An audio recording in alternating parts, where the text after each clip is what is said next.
afternoon, students, and welcome to newly introduced subject Law and Engineering. And I am very much happy that you have elected my subject. So first of all, I congratulate you for electing my subject. Now, first of all, I will concentrate my mind and focus my mind why this subject is incorporated in our syllabus. It is newly added syllabus, and I know you are the engineering students.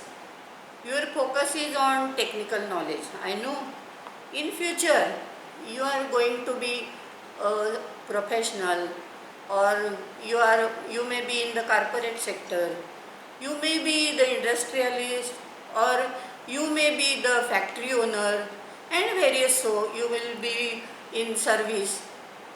So with this technical knowledge you have to face a very legal points.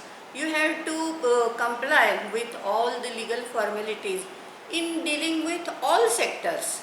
So the basic knowledge of law is very much essential nowadays. So this subject is newly added in this academic year. So I have sent you the syllabus yesterday. So our syllabus is divided into 6 modules. I think you have gone through the syllabus. There are 6 modules, and I have designed this syllabus to the engineering related laws. How the engineering related laws? Suppose in future you have been the industrialist, or you may be the factory owner. So you must need the basic knowledge of labor laws such as Industrial Dispute Act, Factory Act, Minimum Wages Act, Maternity Benefit Acts, and such as. If you establish a new corporate sector in future, you must know the basic knowledge of company law, Indian Contract Act. So in future, though you are the engineering students, though you are the technically knowledgeable students, but you have to go in hand the basic knowledge of law. So this subject is introduced in our syllabus. First of all, I will point out to you that please your approaches must be towards the study of law. ये क्या boring subject है, ऐसा नहीं सोचने का. So you must keep very much keen in the study of law. How will you develop your interest in the study of law? See first, this is a basic knowledge. What is meant by law? Law is a code of conduct. Why laws are the made? If there are no laws, there will be a chaotic situation. हम रास्ते में murder करेंगे, क्या होगा? There is no law. हम without driving licence गाड़ी चलाएंगे, there will be accidents and accidents. So there must be some safeguards to our society. Our society must be safeguarded by the legal provisions, and hence the laws are made which are non-optional and obligatory in nature. We have to obey the rules of the law, and so we are comfortably live in our society. If there is no law, how we can live comfortably? So in addition to this, every citizen must know what are their legal rights and what are their legal duties. In our constitution, there are fundamental rights given by our constitution to every citizen. Every citizen has its fundamental rights which are given right from the birth. Our fundamental rights must be protected, and while making the laws, they must abide the directive principles and guidelines of our constitution. If there is, suppose in any act, in any law, there is a provision incorporated which is inconsistent with our fundamental right, then we can challenge in the Supreme Court its constitutional validity. And if Supreme Court considers that there is a violation of fundamental right with this provision or with this entire act, then it act becomes void. So constitution protects our fundamental rights, and every citizen has his fundamental rights. And if there is a violation of any our legal right, there must be some legal remedies. Where are these legal remedies are incorporated in the act itself. There are various laws, you know, but today we only concern with the engineering related law. Your focus must be on technicalities, but with side by side, for the future, you must know what is the basic assumptions and basic presumptions and basic principles of the law. Our entire law is totally based on the logical thinking. What is the aim and objective of the law?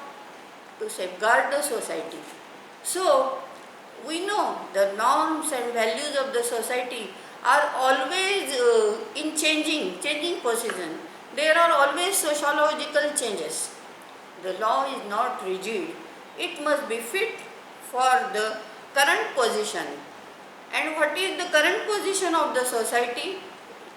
The fundamental rights, and every citizen must be protected by law. So, some ancient laws are repealed because they are misfit for the current position. Some provisions of the law are amended to fit for the current contemporary position.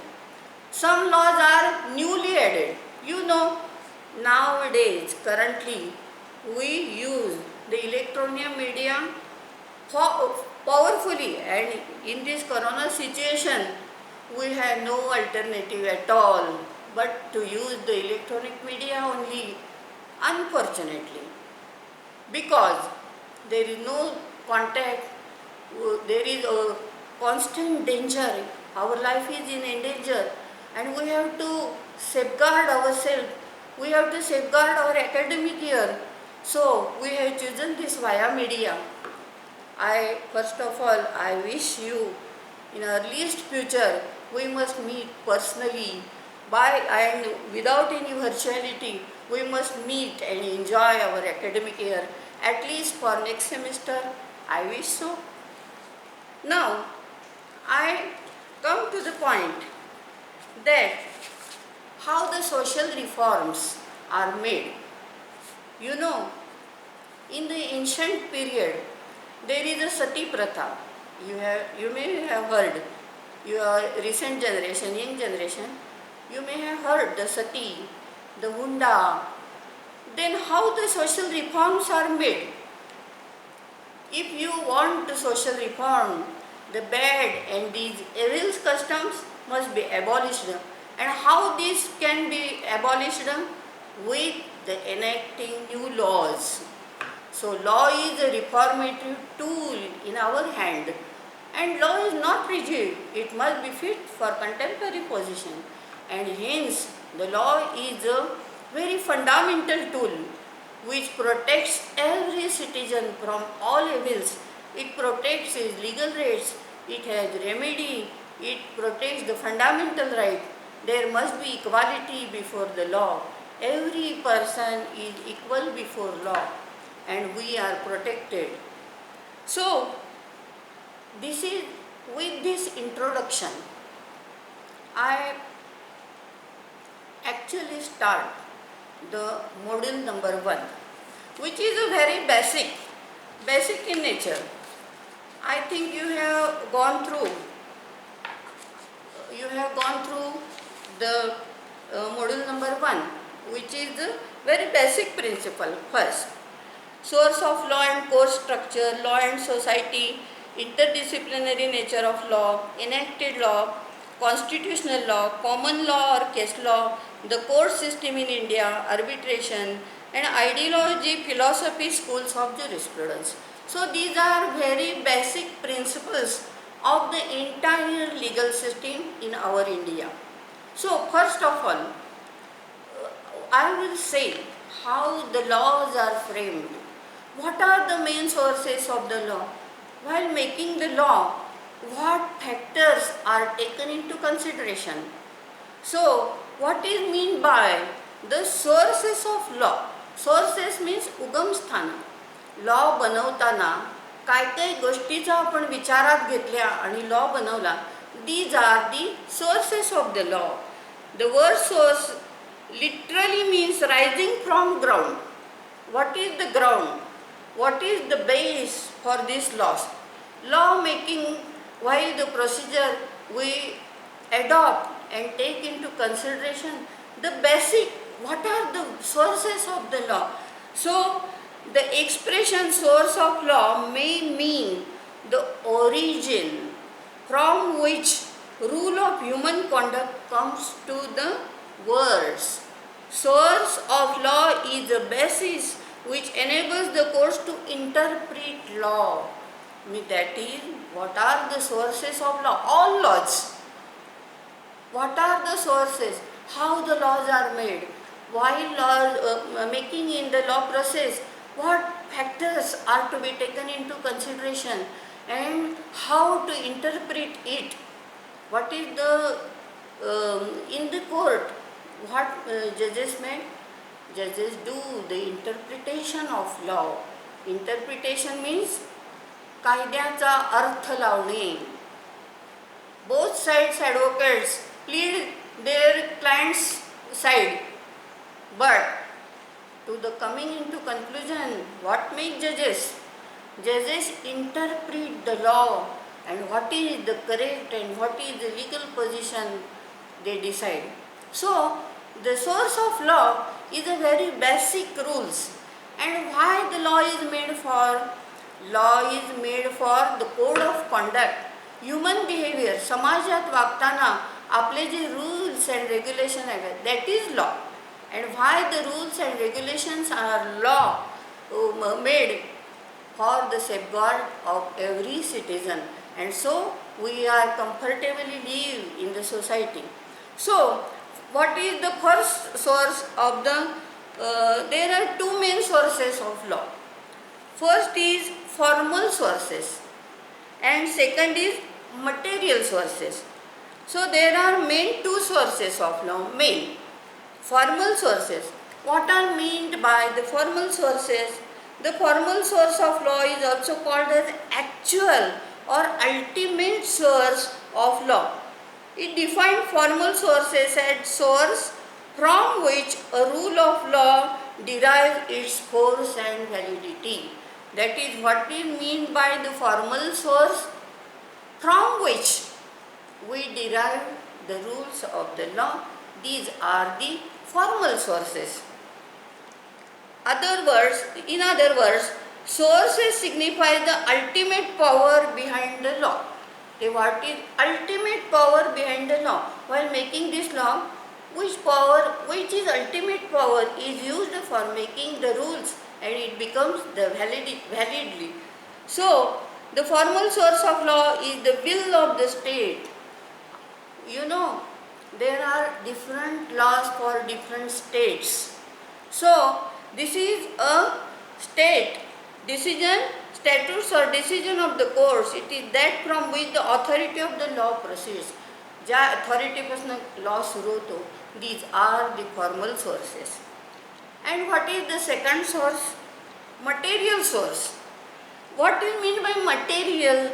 The material source of law are those from which is derived the matter, though not the validity of the law. Means this is not ultimate rule, but from what material we take this rule. That is material source. The Word material suggests material source deals with the substance, element, constituent material. म्हणजे आपण जसं म्हणतो एखादा पदार्थ बनवताना आपण काय काय इन्ग्रेडियंट्स वापरतो आणि फॉर्मल पदार्थ तयार होतो, तसं these are the material source from which material we derive at the conclusion while making the laws these material sources. Then what are the kinds of material sources? One, legal. What is the first material source? Legal. Legal sources are those sources which are the instruments or organs of the state by which legal rules are created. Example, legislation and custom. What is the legal source? Our parliament passed the laws which are obligatory. What is the system while making the legislation? Makes the laws. That is, our parliament enacted the laws and it has binding value. After the assenting of the president, it has a binding value. So, this is a legal material source. Then historical. Historical means historical source. While making the laws, what factors of the history we take into consideration? They may be of the custom, they may be of religion, they may be of public opinion. While making the law, after all, why the laws are made? Laws are made for our safety. So, the safety rules, while making the safety rules, we taking into consideration the history. What are the old customs? What are the public opinions? What are the religions? Because you know, आपली भारतीय संस्कृतीवर आपल्या धर्माचा खूप पगडा आहे. म्हणून there are some personal laws which are based on the religion, personal religion, just as property law, marriage law, adoption law, maintenance law. These are basis on the personal laws. They have also respected. So this is a second material source. Then what is the third? आता what are the legal sources? Legal sources, आता first of all we divided the source of law into two categories. First, formal sources, and second, material sources. Then what are the kinds of material source? One historical and one first legal and second historical. Then what are the kinds of legal sources? Again, we come to the legal source. There are various kinds of legal source, such as legislation. First main source of legal source, which is the parliament. The legislation means कायदे मंडळ. Our parliament makes the laws. So what is the main source? How the laws came into force? By enacting the laws by parliament. Then what is the second? Precedent. You must not know this word is very peculiar. Precedents mean in earlier cases, judge made law. You know, while arguing in the court, we place the various case laws. The facts are similar in facts. We place, supreme कोर्टाने या केसमध्ये असं धरलं, हायकोर्टाने या केसमध्ये असं धरलं. It becomes precedent. That is judge made law. In particular cases, the judge gave the decision and it becomes the law. So it is one of the legal source of the law. Then it is known as precedent. That is earlier decisions, and it may be known as judgment law. So in earlier decisions, while making the law, we have taken into consideration those case laws also. Then and you know, Supreme Court is our apex court. When it gives decision on particular point, you know, आता अंतिम परीक्षेच्या ह्याच्यात आता supreme कोर्टाने जो निर्णय दिला की अंतिम परीक्षा घेतल्याच पाहिजे. Now it has binding value because it is the law made by the supreme court. Supreme court decision is binding because it is apex court. आता तुम्हाला अंतिम वर्षाच्या परीक्षा घेतल्याच पाहिजेत. आता त्यात बदल होणार नाही. तुम्ही पॅटर्न ठरवा, काही ठरवा. तसं हे जे प्रेसिडेंट्स असतात किंवा सुप्रीम कोर्टाने जे डिसिजन दिलेले असतात, ते पण आम्ही विचारात घेतो आणि it is one of the legal source of the law. Then what is the third? Custom. You know the meaning of the custom? प्रथा. आपली भारतीय संस्कृती कशी, आपण प्रथा आपण कधी मोडत नाही. आत्ता रिसेंट या कोरोना बॅकग्राऊंडमध्ये सुद्धा प्रत्येकाने कशा ना कशा पद्धतीने सोशल डिस्टन्सिंग वापरून सगळे नियम काटेकोर पालन करून प्रशासनाचे नियम पाळून गणपती बसवला, गणपतीची पूजा केली, गणपतीचं विसर्जन केलं. का? तर ही आमची प्रथा आहे. म्हणजे भारतीय संस्कृती आपली कशी आहे, it gives much importance to the custom. Then which is a valid custom, जी वर्षानुवर्ष मानली गेलेली आहे, जी चांगली कस्टम आहे, ती आम्ही कायद्यात इन्कॉर्पोरेट केली. आता त्या कस्टमचं, the custom is converted into law. It becomes a law because it is recognized and accepted by the peoples for so many years. So it is incorporated and enacted into law. So custom plays a very important role and this is a very main source of law. And then last, agreement. Agreement, दोन व्यक्तीत आपण जो करार करतो, that is agreement. जेव्हा आपण दोन व्यक्ती एखाद्या गोष्टीला ॲग्री होतो तेव्हा ते आपल्याला पाळावंच लागतं. So this is also main source.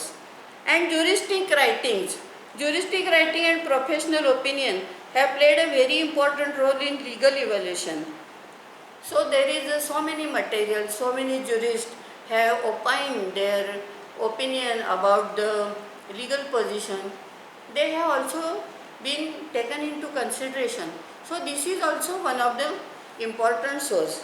So these are the sources of the law. You know, the source means from which the laws are derived and which have binding value. To sum up, I again repeat, there are two main sources of law. First, formal source. Second, material source. Then what are the kinds of material source? Legal and historical. Then what are kinds of legal sources? Legislation, precedent, custom, agreement and judicial writing. So I think with this basis, I think you have understand. And this is the chart. These are my notes. I will send it to you on WhatsApp. After with completion of the first module, I will send on the PDF so that you can read this thoroughly. And this language is so much easy. First of all, I will again tell you how to study the law, because law is so vast. But on the examination of point, if you are law student, you must thorough study. As you are the engineering student, your focus is on technical knowledge, but side by side, you must know only the basic concepts of law. So, my advice to you that you must not go far deep मध्ये जाण्याचं कारण नाही परीक्षेच्या दृष्टिकोनातून. But if you take keen interest, I will be happiest lady, because you must be curious. You must logically think, why this provision is incorporated in law? Why this provision? Why this act? If you are curious, so Google is the ocean for you for the study. You may click any point. If you want thorough study, you can click on Google.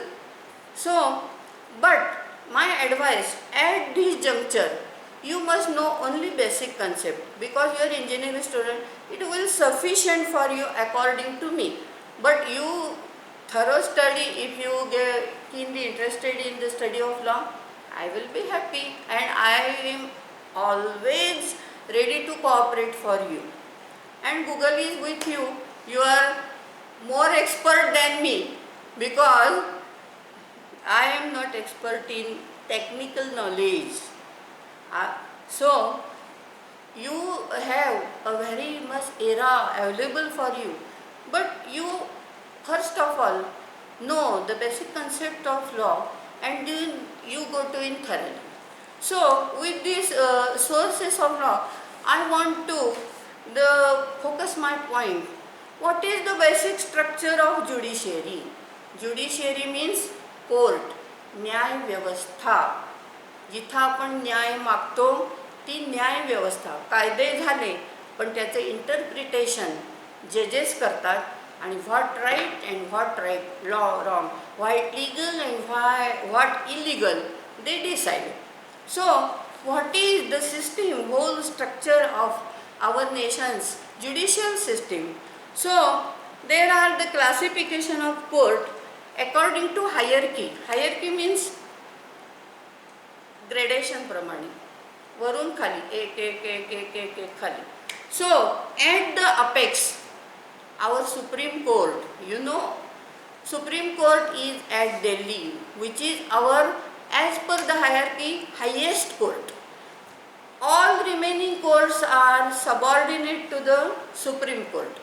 So with the Constitution has for setting up a single integrated system of courts to administer both union and state law, there must be the procedure of the law, there must be uniformity, integrity. And from the our Constitution, you know, came into force on 26 January 1950, that is Republican Day, प्रजासत्ताक दिन. What is mean by प्रजासत्ताक? आपल्या इथे लोकशाही आहे. राजा आहे का आपल्या इथे? इंग्लंड सारखं किंग आहे का आपल्या इथे? आपल्या इथे कोण आहे? आपण आपले राजे आहोत. तर त्यामुळे प्रजासत्ताक, सत्ता कोणाची? प्रजेची. लोकशाही ती ह्या घटनेने 26 जानेवारी 1950 पासून आपली कॉन्स्टिट्यूशन अस्तित्वात आली. These are all the constitutional provisions. तर ही कोर्ट सिस्टीम, ज्युडिशरी, हे सगळं कॉन्स्टिट्यूशनमध्ये मेन्शन आहे. त्याप्रमाणे as per our constitution, Supreme Court is apex court. Then all high courts, where high courts are located, you know, at the capital of each state. प्रत्येक स्टेटला high court आहे. आपलं कुठं आहे? बॉम्बे हायकोर्ट आपलं. तसं आंध्र प्रदेश, प्रत्येक स्टेटचं हायकोर्ट आहे. आता तुम्हाला क्युरिओसिटी म्हणून सांगते, आता नागपूर बेंच, औरंगाबाद बेंच तुम्ही ऐकलं असेल, तर they are the parts of our Bombay high court. That is Bombay हायकोर्टच आहे ते. पण काही वेळा क्लायंट्सना बॉम्बे हायकोर्ट लांब पडतं, म्हणून काही वेळा त्याची बेंच, म्हणजे तुमच्या भाषेत एक फ्रँचायझी असतात ना, तर तसे ते नागपूर बेंच, औरंगाबाद बेंच, पण ते कोण आहेत? आपले बॉम्बे हायकोर्टच आहेत. तर असं सध्या आमच्या वकिलांचा लढा कशासाठी सुरू आहे? आम्हाला कोल्हापूरला बेंच हवा आहे, म्हणजे बॉम्बे हायकोर्टचा एक पार्ट आम्हाला कोल्हापूरला हवा आहे. का तर ह्या रिजनमधल्या सगळ्या लोकांना अपील करायला लांब मुंबईला जावं लागू नये. तर तुम्हाला कन्फ्युजन होऊ नये म्हणून फक्त मी सिस्टीम सांगितली बेंचची. तर at apex at Delhi Supreme Court. Then at capital of each state there is a high court, and at district level there is a district court. तुम्हाला माहीत असेल विजयनगरला आपलं सांगलीचं नवं कोर्ट झालेलं आहे, that is district court. So as per hierarchy म्हणजे ranking प्रमाणे सर्वोच्च सुप्रीम कोर्ट, त्याला सबऑर्डिनेट कोण? All high courts. आता आपलं बॉम्बे हायकोर्ट आहे, त्याला सबऑर्डिनेट कोण? महाराष्ट्रातले सगळी डिस्ट्रिक्ट कोर्ट्स. लक्षात आलं? As per hierarchy. Then there are various powers are given by our constitution to each court. आता त्याच्यामध्ये 2 पॉवर्स असतात, म्हणजे प्रत्येक कोर्टाला वेगवेगळी ज्युरिस्डिक्शन म्हणतात, ज्याला मराठीत म्हणतात अधिकार क्षेत्र. प्रत्येक कोर्टाला वेगळी ज्युरिस्डिक्शन दिलेली आहे. त्यामुळे जेव्हा आपल्याला एखादी केस दाखल करायची असते, त्यावेळी आपल्याला पहिले ठरवावं काय लागतं? आपण जी केस करणार आहोत ती कुठल्या कोर्टात दाखल करायची, कुठल्या कोर्टाला ही केस चालवण्याचं ज्युरिस्डिक्शन म्हणजे अधिकार क्षेत्र आहे. आता what are the jurisdictions? And जी मेट्रोपॉलिटन सिटीज आहेत, म्हणजे हे मुंबई, कलकत्ता ही प्रेसिडेन्सी टाउन्स आहेत, तिथं मेट्रोपॉलिटन मॅजिस्ट्रेट असतात. आता एखादी सिटी मेट्रोपॉलिटन का साधी सिटी हे त्यांच्या ॲज पर पॉप्युलेशन ठरवलं जातं. म्हणजे जिथली पॉप्युलेशन खूप जास्त आहे, ज्याला आपण मेट्रोपॉलिटन सिटी म्हणतो, एक्झाम्पल तुम्हाला मुंबई, कलकत्ता ही आहेत, तर तिथं मेट्रोपॉलिटन मॅजिस्ट्रेट असतात. अदरवाईज दुसरीकडे कुठे नसतात. म्हणजे metropolitan magistrate are only at the metropolitan cities, otherwise no. Then again, what are the powers given to the Supreme Court? There are again two powers. First, criminal and civil. You know criminal म्हणजे गुन्हेगारी, चोर, चोरी, दरोडा, बलात्कार, हे सगळे criminal offences आहेत, हे इंडियन पिनल कोडमध्ये. आणि सिव्हिल म्हणजे आपले प्रॉपर्टी मॅटर्स, इतर जे सगळे असतात, डायव्होर्स, प्रॉपर्टी, हे सगळे सिव्हिल मॅटर्स, आपले रिकव्हरी ऑफ मनी, तर these are the civil powers, दिवाणी न्यायालय आणि फौजदारी न्यायालय. आता what are the criminal powers to the supreme courts? First of all we will see the criminal powers. Then supreme court and हायकोर्टला can grant any sentence provided by the law in India. Supreme court and हायकोर्टला शिक्षा देण्याचा अधिकार आहे as per law. Then session judge and additional judge. Session judge and additional judge, you know, Pradhan district न्यायाधीश म्हणजे आपल्या इथं, आमच्या इथे सांगलीमध्ये विजय पाटील म्हणून आहे. आता त्यांना असिस्टंट करायला म्हणजे त्यांची रँकिंग म्हटलं तर डिस्ट्रिक्ट जजांचीच असते, बट दे आर ॲडिशनल, अतिरिक्त. आणि सेशन्स जज जे असतात, जे सेशन्स जज म्हणजे एक लक्षात घ्या, ॲडिशनल डिस्ट्रिक्ट जज आणि सेशन जज ही व्यक्ती एकच असते, पण त्यांना क्रिमिनल पॉवर्स ह्या ॲज अ सेशन जज म्हणून असतात, आणि सिव्हिलच्या पॉवर ह्या अपिलाच्या वगैरे असतात. व्यक्ती एकच, पण ह्या दोन्ही पॉवर असतात. मग आता we are seeing the criminal powers of both the same, grant death sentence. आता जे डिस्ट्रिक्ट जजांना क्रिमिनल पॉवर आहे, तीच पॉवर या ॲडिशनल सेशन जजेसना पण आहे. सेशन जजनाच फक्त क्रिमिनल पॉवर आहे, म्हणजे एकच व्यक्ती दोन्ही पॉवर्स, सिव्हिल, क्रिमिनल. तर क्रिमिनल कुठली, तर फाशीची शिक्षा देऊ शकतात, किंवा 10 इयर्सपेक्षा जास्त शिक्षा देऊ शकतात.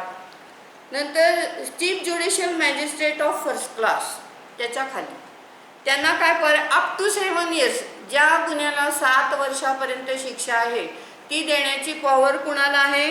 ज्युडिशियल मॅजिस्ट्रेट, चीफ ज्युडिशियल मॅजिस्ट्रेटला, ज्यांना आम्ही CJM म्हणतो, आमच्या शॉर्ट भाषेत म्हणतो CJM.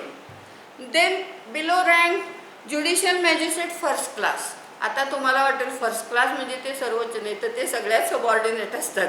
मी नेहमी लॉ स्टुडंटला सांगते, ज्युडिशियल मॅजिस्ट्रेट फर्स्ट क्लास म्हटलं की आपल्याला म्हणजे ते सगळ्यात उच्च वाटतं, तर ते सगळ्यात सबऑर्डिनेट म्हणजे ते सगळ्यात खालचे. म्हणजे एखाद्याने जजेसची परीक्षा दिली तर पहिली अपॉइंटमेंट त्यांची काय होते? JMFC म्हणून होते, तर ती JMFC. नंतर त्यांना किती पॉवर आहे? 3 इयर्सपर्यंत शिक्षा देण्याची पॉवर आहे. म्हणजे ते कळलं असेल तुम्हाला, शिक्षेच्या प्रमाणे, शिक्षेच्या गांभीर्याप्रमाणे ते खाली खाली येते. तर 3 इयर्स आणि 5,000 दंड ते देऊ शकतात. आणि judicial magistrate second class up to 1 year and ₹1,000. आता नेहमी लक्षात घ्या, अप टू हा शब्द कायद्यात नेहमी वापरलेला असतो. अप टू म्हणजे 1 वर्ष शिक्षा, 2 वर्ष शिक्षा असं नाही, अप टू 2 इयर्स म्हणजे गुन्ह्याच्या गांभीर्याप्रमाणे. This is maximum limit, 2 years is maximum limit. Up to आपण सेल बघतो की बाजार, अप टू 50%, म्हणजे 50% सेल नसतो तो, अप टू. पण आपण अप टू लिहिलेलं असतं छोट्या अक्षरात, आणि 50% मोठं बघून आपण जातो आणि फसतो. तर इथं तसं नाही, up to this is maximum limit. मग ते जजेसना पॉवर असते की त्या गांभीर्यानुसार up to, but this is maximum limit. म्हणून अप टू या शब्दाला खूप महत्त्व आहे, कायद्याचा अभ्यास करताना लक्षात ठेवा. तर आता हे जे आहेत, आता ह्या सगळ्या आपण बघितले क्रिमिनल पॉवर्स. आता powers of the civil court. परत सुप्रीम कोर्टाला दोन्ही पॉवर्स असतात. कुठल्या? सिव्हिल पण असतात आणि क्रिमिनल आपण बघितल्या सगळ्यांच्या. नाव we may see the what are the civil, म्हणजे property matters, marriage, recovery of money, these are civil matters. Supreme court and high court can hear the appeal from the subordinate courts. म्हणजे काय सांगा, आता हायकोर्टात एखादा निकाल जर विरुद्ध आपल्या गेला तर आपण कुठं अपील करणार? नेहमी अपील आपण कुठे करतो? आपल्या वरच्या अधिकाऱ्यांकडे करतो. हायकोर्टाचा निकाल समजा आपला जर विरुद्ध गेला तर आपण अपील कुठे करतो? सुप्रीम कोर्टात. म्हणजे सुप्रीम कोर्टाला काय अधिकार आहे? To here the appeals from the subordinate court. तसंच district court can hear the appeal from orders of civil जज सिनियर डिव्हिजन अँड सिव्हिल जज ज्युनियर डिव्हिजन. म्हणजे सांगलीमध्ये समजा सांगलीच्या कोर्टात ज्युनियर डिव्हिजनने एक निकाल दिला तर सांगलीच्याच डिस्ट्रिक्ट कोर्टात आपण अपील करू शकतो. लक्षात आलं? तसं नंतर चीफ जजेस सिनियर डिव्हिजन अँड सिव्हिल जज junior division. This court have territorial and पिक्युनियरी jurisdiction. What is mean bye territorial jurisdiction? म्हणजे प्रादेशिक, तेवढ्या भागापुरत्या केस चालवायच्या. टेरिटोरियल भौगोलिक मर्यादा, आणि पिक्युनियरी म्हणजे इन टर्म्स ऑफ मनी, म्हणजे व्हॅल्युएशन फिक्स असते त्यांच्याकडे. आता हा जो चार्ट आहे तुम्हाला दिसतोय की नाही मला माहीत नाही. I will send you on WhatsApp.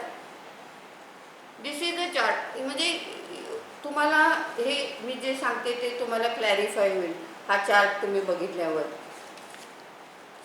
आता हे काय झाले सगळे ॲज पर द हायरार्की झालं.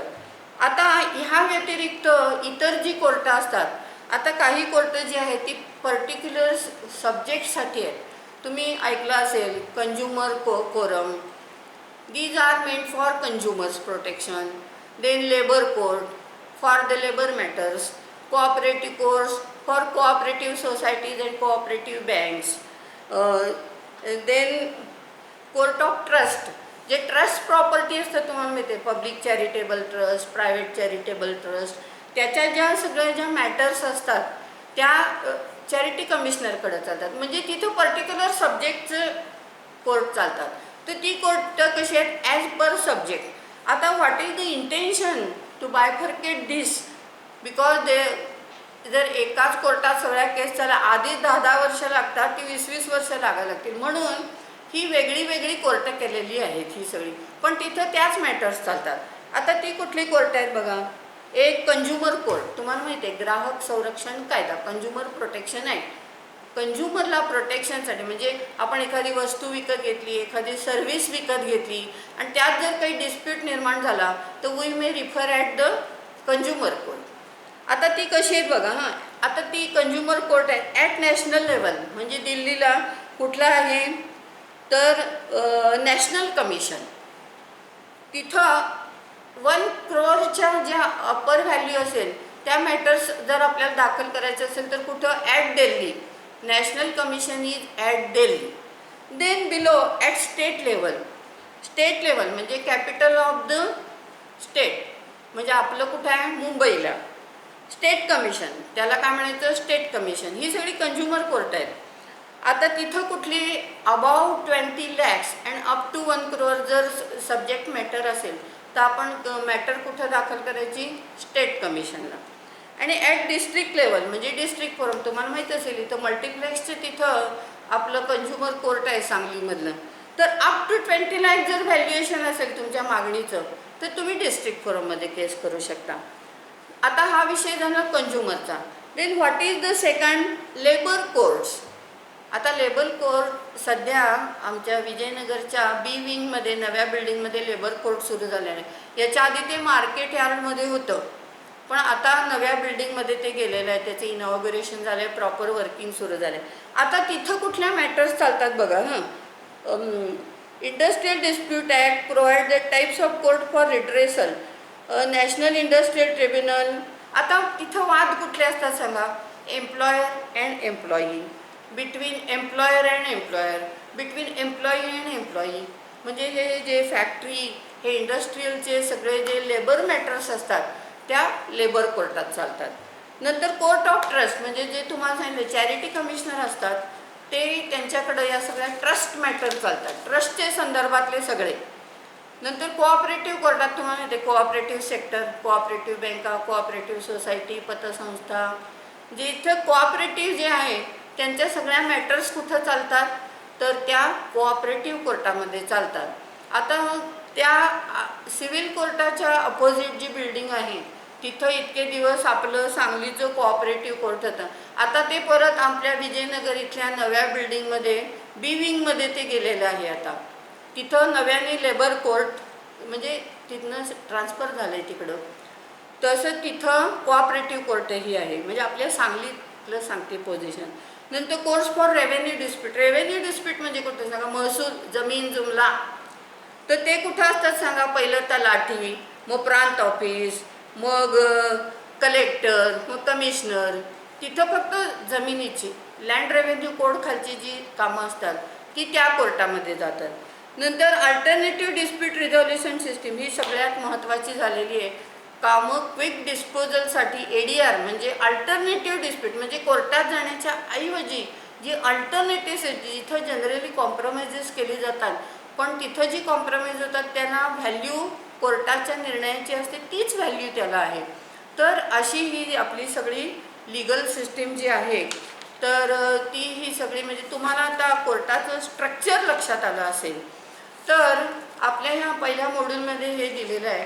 आता एक छोटासा मी पॉईंट हे करते आणि तुम्हाला पहिल्याच दिवशी जास्त बोअर न करता तुमची क्युरिओसिटी वाढवते. तर त्यामधला एक पॉईंट असा आहे पहिल्या मॉड्यूलमधला, law and society. What is mean by society. आपण सगळे समाजात राहत आहोत. सध्या आपण काय आहे सांगा, सोसायटीपासून दूर राहतोय, सेफ डिस्टन्स ठेवतोय, प्रत्यक्ष भेटत नाही आहे. त्यामुळे आपण इतके डिप्रेशनमध्ये गेलेलो आहोत की आपण मनुष्य समाजप्रिय प्राणी आहे. माणसाला सोसायटी पाहिजे, सोसायटीमध्ये राहायला आवडतं, माणसाला माणूस लागतो. पण सध्या या कोरोना कालावधीत आपण सगळ्यांपासून दुरावलेलो आहोत. कधी हे लवकरात लवकर संकट दूर व्हावं आणि आपण प्रत्यक्ष आपली भेट व्हावी अशी माझी खूप इच्छा आहे. त्यामुळं खरं म्हणजे असं ऑनलाईन शिकवणं हा सुद्धा एक मोठा डिफिकल्ट टास्क आहे. मी ओव्हरकम करण्याचा प्रयत्न करते, पण प्रत्यक्ष जर गेले तर आपण खूप एन्जॉय करू, डिस्कस करू. तर hope so in earliest future we will meet. So what is the, मग कायदा आणि सोसायटी यांचं महत्त्व काय सांगा. जर लक्षात घ्या, if there are no laws, what will be the position of the society. Chaotic होईल सगळी. कुणी रस्त्यात कोणाला मर्डर करावा, कुणी कोणाचा करार मोडावा, कायदाच नसेल तर काय त्यामुळं सोसायटी जर व्यवस्थित राहायला पाहिजे असेल, प्रत्येक सिटीजन सेफ राहायला असेल, त्याचे लिगल राईट एन्फोर्सेबल व्हायला असेल, तर there must be law. So there is a very importance of law, very importance of law in the society, because the laws are made for societies and for the safeguard of the society, there the laws are made. If there is no law, there will be chaotic position. कोणी कोणाला काहीही करेल आणि त्याला काही remedy राहणार नाही. So it is a very important factor related to the society. Laws are very important.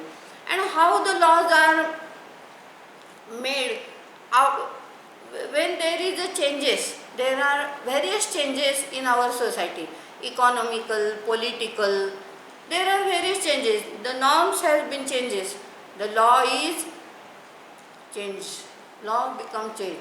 It must not be misfit for the society. If there are changes, the law is changed, law is reformed, law is amended. किंवा जुने जे कायदे होते जे आता misfit आहेत ते ॲबॉलिश केले, ते रिपील केले. म्हणजे करंट पोझिशनला जे तुमचे राईट्स आहेत ते तुम्हाला पूर्ण मिळाले पाहिजेत. असा लॉ सतत चेंजिंग असतो. Law is very much flexible and not rigid. So it must change by the changes in the society takes place. So it is a very pivot, हा बेस आहे आपला. As time changes so will a law. Laws are constantly being amended when needed. गरजेप्रमाणे त्यात सतत बदल केले जातात. बदल केले जातात म्हणजे काही गोष्टी रद्द केल्या जातात, काही दुरुस्त्या केल्या जातात, काही रिपील होतात. रिपील म्हणजे ते नष्टच होतात, ॲबॉलिशच होतात. कधी काही नवे कायदे येतात. आता रिसेंटली आपण बघितलं इलेक्ट्रॉनिक्सचा एवढा आपण वापर करतोय तर सायबर लॉ आले. आता सायबर लॉ का आला तर सायबर ऑफेन्स त्यात मेन्शन पाहिजेत.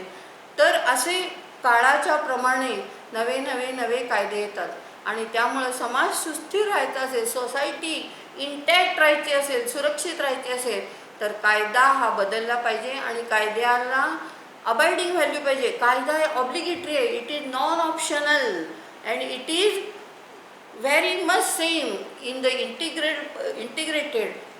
कुठेही भारतात जा, सेम कायदा, सेम सर्वांना कायद्यापुढे सर्वजण सारखे. तर सोसायटी आपली सुरक्षित राहण्यासाठी कायद्याचं अतिशय महत्त्व आहे. आता काही कायदे, सम लॉज आपल्याला मान्य नसतात, पण आपल्याला ते पाळलेच पाहिजे. कारण हे जे पार्लमेंट आहेत, आपण हे लोकशाहीमध्ये आपण मेंबर्स हे निवडून देतो, इलेक्टेड मेंबर्स. त्यामुळे काही कायदे आपल्याला जर मान्य नसले तरी you have to abide by the rules of law. And now the law and social change in India. Social change involve and alternative society. कुठल्या चेंजेस होतात सोसायटीत. स्ट्रक्चरल चेंजेस होतात, इकॉनॉमिक होतात, पॉलिटिकल होतात, सोशल डायमेन्शन्समध्ये होतात, समाजाच्या नॉर्म्स बदलतात. आता ह्याचं तुम्हाला एक उदाहरण म्हणून सांगते.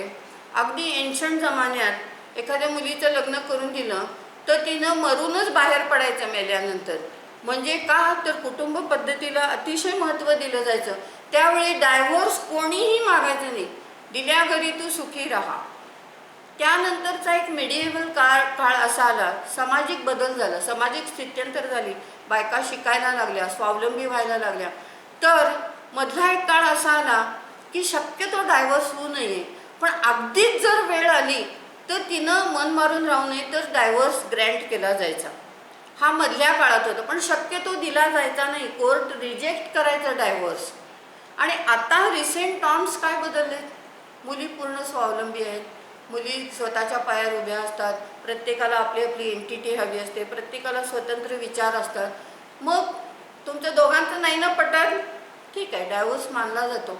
म्हणजे समाजाची ही जी स्थित्यंतर आहेत, ही समाजाचे नॉर्म्स ह्याप्रमाणे कायद्याचं ॲप्रोचेस बदलत जातात सगळे, आणि त्याप्रमाणे कायदे होत जातात. आता मी डायव्होर्सचं समर्थन करते असं नाही, तुम्ही यंग जनरेशनचे आहात, पण एक समाज आणि कायदा यांचं रिलेशन सांगते. ते कायद्याकडे बघायचे ॲप्रोचेस सगळे बदलत जातात सामाजिक ह्याच्याप्रमाणे, आणि ते बदललेच पाहिजे, नाही तर ते मिसफिट होतील कन्सेप्ट सगळे.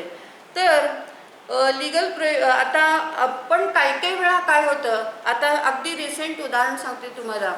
कायदा झाला, आता बाल विवाह प्रतिबंधक कायदा झालेला आहे. म्हणजे बिलो 18 मुलीचं लग्न करता येत नाही, बिलो 21 मुलाचं लग्न करता येत नाही. आता हा कायदा बनवताना व्हॉट इज द ऑब्जेक्टिव्ह.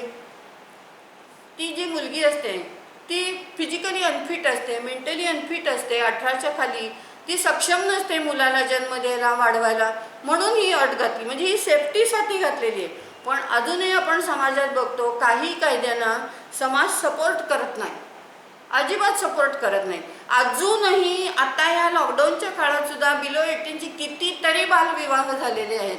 कारण मुली घरी बसलेल्या, कॉलेजेस बंद, मग कुठं घरी बसून ठेवायचं, करून द्या लग्न. म्हणजे काही ठराविक सुशिक्षित समाज सोडला तर अजूनसुद्धा या गोष्टी चालू आहेत. म्हणून कुठल्याही कायद्याचं इम्प्लिमेंटेशन होण्यासाठी there must be the support of society. Every law must be supported by society. आणि जेव्हा तो इतका सपोर्ट होईल तेव्हा त्याचं प्रॉपरली इम्प्लिमेंटेशन होईल. तर याच्यात नंतर some areas where law has given influence for social change. आता area of implementation of untouchability म्हणजे अस्पृश्यता निवारण कायदा झाला, त्यामुळे समाज सुधारणा झाली. नंतर नॉर्मेटिव्ह aspect of employment educational reservation मिळाली, त्यामुळं आता सगळ्यांना एज्युकेशनच्या संधी उपलब्ध झाल्या. नंतर बॉन्डेड लेबर म्हणजे त्याला वेट बिगार आपण म्हणतो, आता मिनिमम वेजेस ॲक्टप्रमाणे तुम्ही मिनिमम वेज दिलंच पाहिजे, बालकामगारांना ठेवता येणार नाही. तर ह्या सगळे जे आहेत, हे जे सगळे कायदे आहेत हे समाजाला रिफॉर्म केलेत. म्हणजे त्यामुळं सामाजिक स्थिती उत्तम ठेवण्यासाठी हे कायदे अत्यावश्यक आहे. But provided they must be supported by the society. So today I think तुम्हाला बोर झालं नसेल अशी अपेक्षा करते. आणि ह्या मॉड्यूलमधलं हा जो आपला बेसिक चॅप्टर झालेला आहे तर तो तुम्हाला सोप्या पद्धतीने सांगण्याचा मी प्रयत्न केला आहे. सुरुवातीला लॉ थोडासा किचकट वाटतो म्हणून थोडं स्लो पद्धतीने सांगेल. एकदा तुम्हाला बेसिक कन्सेप्ट कळले की मग त्यानंतर थोडं आपण गती घेऊ. तर आज मी म्हणजे आय क्लोज हिअर आणि at next lecture I will complete our first module. Hope so you have not got bored, and please cooperate me because this is my new experience. I have म्हणजे मी पर्सनलीच कायम हे दिलेली आहेत lectures. तर please cooperate me, and after 2-3 lectures please give me feedback on my WhatsApp number, so that if म्हणजे माझ्यात काही सुधारणा, माझं स्लो वाटतं आहे, जास्त वाटतं आहे, कसं जे असेल जे ओपिनियन ते फ्रँकली मला फीडबॅक देत चला. त्याप्रमाणे I will change myself if there is necessary. So wishing you a very prosperous future, and with this I close here. So good day. Thank you.